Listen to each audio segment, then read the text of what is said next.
Adam strolled along the hallway. Classes were done for the day, and he was getting ready to head home. As he reached the central courtyard, he eyed the tower which stood above the rest of the school. He took a step towards the gate and stopped dead. The headmaster stood before him, a living legend of magic, Merlin. Welcome to Mythical Phylogeny Adventures. I'm your guide, Jason. Today, we look at the bizarre tale of Merlin.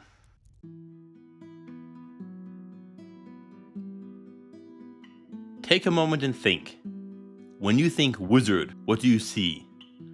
I am betting that most of you are thinking of an old man with a thick gray beard and robes and a staff. You think of Merlin. He is amongst the most well-known of all spellcasters in history, literature, and mythology. But how much do you really know about him? Did he have a wife? Children?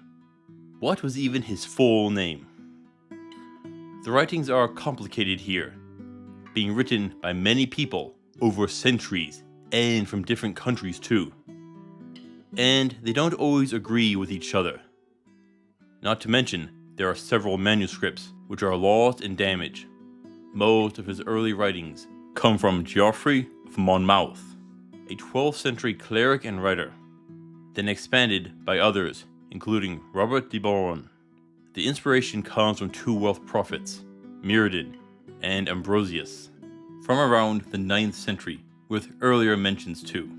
Merlin became Merlinus, then Merlin. Now, I have said this before, but most writing at the time was done in French, and the French word merde means shit, thus part of the change in the name, which gives us his full name, Merlin Ambrosius. Now, the prophet, Merlin, was said to be a madman. That is literally the translation of his name. A madman that lives in the woods. Though a French translation could give the name meaning little black bird. This version was said to change his shape, even appearing as an old man while young, often speaking in riddles. He was a sage, a guardian of the forests, so a druid. Some even claim that he is the son of a sea spirit. Oh, it gets more complicated.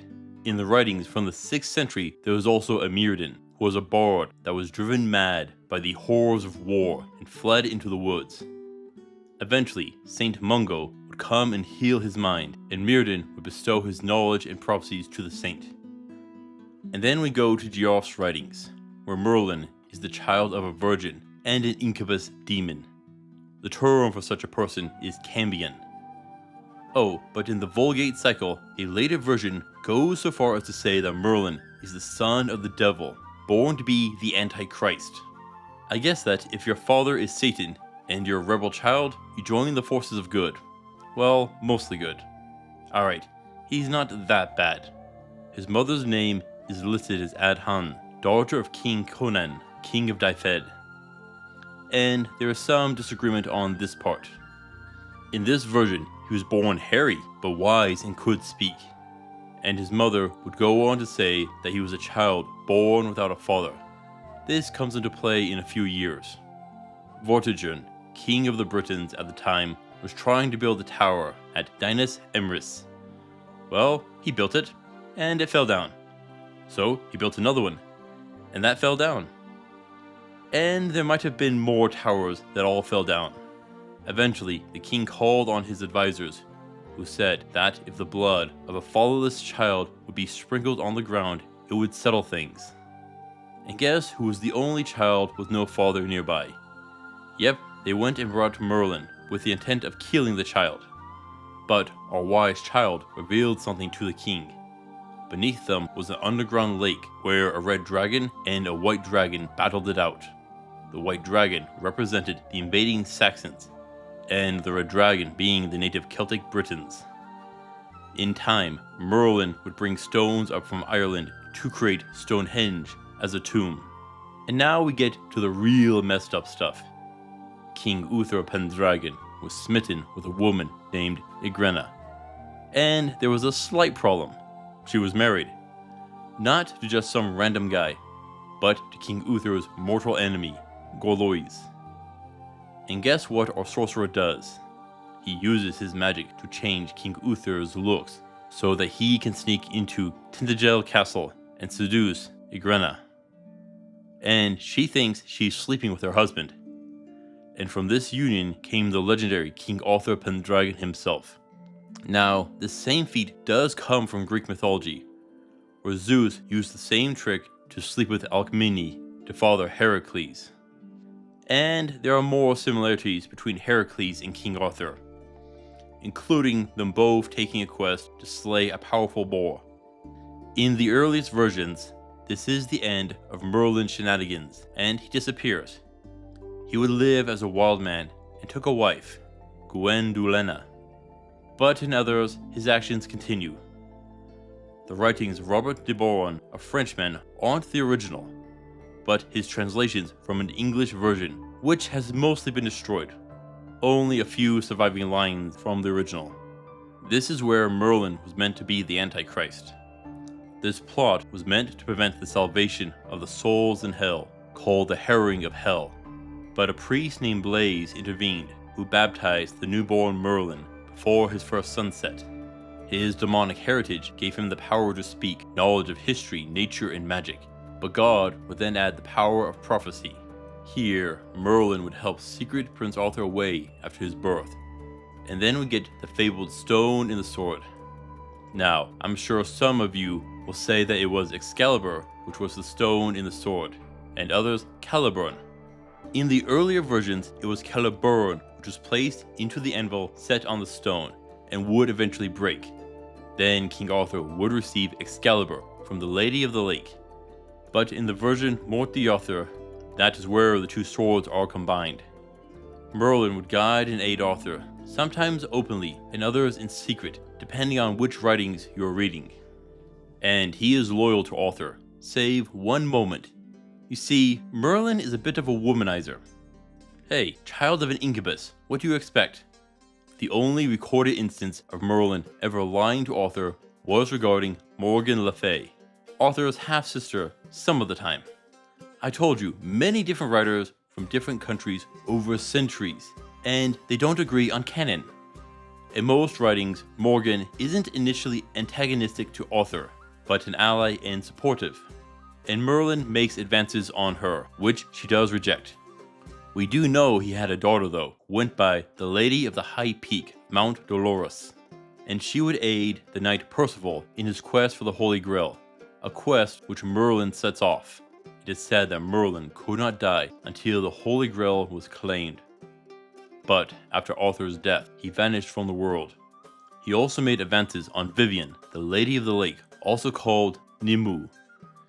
In the prequel, Pierce Forest, the ancient fairy Morgan is an ancestor of both Merlin and Vivian. Now, her daughter had fallen in love with a mortal man, but Morgan believes her daughter was assaulted and lays a curse upon the bloodline. In time, female member must kill a male one. Now, Merlin has the power of prophecy, but is either blinded by lust or ignores it, and is trapped by Vivian. The nature of the trap varies with the tellings. Oh, there are a couple of common ones. Locked in an invisible tower with no physical walls, but bound by magic. Or sealed in a tree, or beneath a rock. Many saying that he's put into an eternal slumber.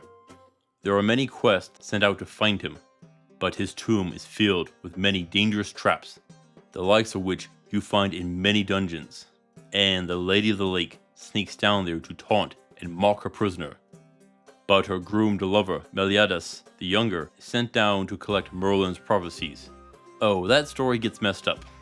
In others, his final resting place is Es Plumer. Its translation is believed to be a cage where birds are kept to safely molt, but its true meaning is lost. This place could be a cabin or a tower on a high cliff. Some even say that there are 12 prophetic maidens that dwell with him. Yeah, he got himself a harem, it seems.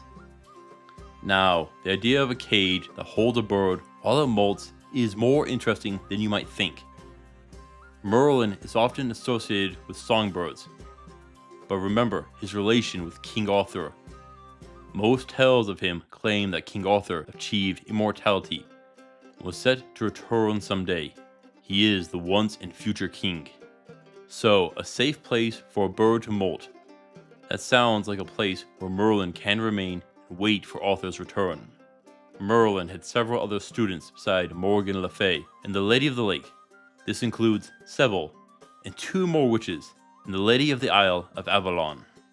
Sorry about all the contradictions, but the preservation of canon wasn't an issue for much of history, and you can see how it conflates and quickly becomes confusion. Yet it is clear to say that he has had a profound impact on modern mythology and fantasy. We see his inspiration in Gandalf in Lord of the Rings, and Dumbledore in Harry Potter.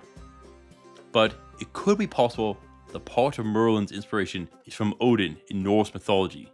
You can debate that one. He is the quintessential wizard and sorcerer, a master of magic, often shapeshifting and changing his age. He is seen partaking in battle wielding the elements, yet it is his prophecies which have had the greatest impact. It is hard to find a fantasy series which doesn't draw inspiration from him, from his hidden towers, whether a prison or sanctuary varies, or the wise old sage imparting knowledge and wisdom on his students, or just the common trope of the crazy old man actually being an incredibly powerful individual.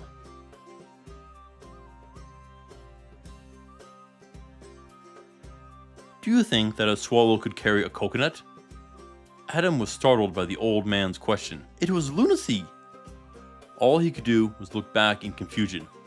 What if they tied it between several? Could they do it? I don't know, he finally stammered to the master wizard. Smiling, Merlin walked away as Adam was left confused. Merlin is a conundrum in literature and mythology. The line that separates brilliance and insanity is so thin for him. Be careful flitting with it, adventurers. Thank you for watching. Please return next time for Daedalus. Until then, I'll see you on the roads.